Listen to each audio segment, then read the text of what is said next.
Everyone. All right, so I'm going to continue to discuss 8.5.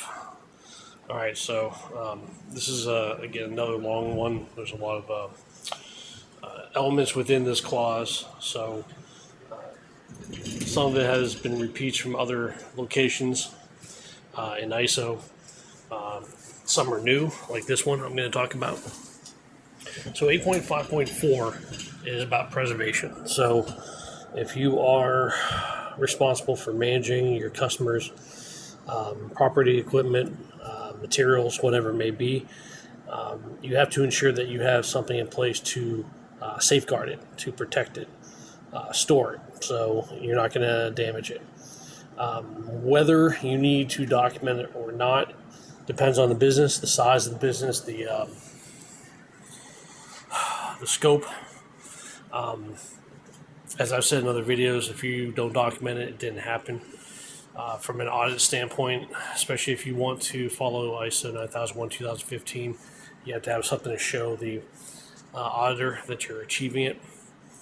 Oftentimes you'll have some kind of property plan, maybe something about materials.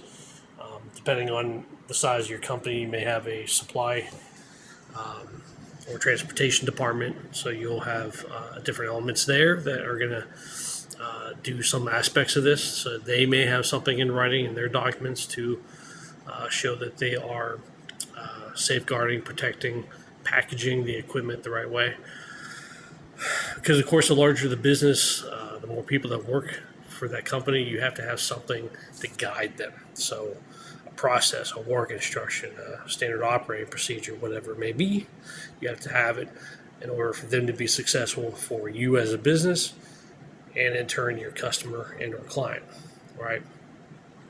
So again, we've already touched on this a little bit in the last couple videos concerning property with the identification and traceability and all that other stuff. There's a lot that goes on in the property world, but in this case, you want to be successful for your customer. They gave you something, equipment, materials, whatever it is. They kind of expect it back the same way, right? So they are relying on you to do that. So however you set up your system, it has to be able to show that you are doing, you are achieving this requirement in ISO, all right?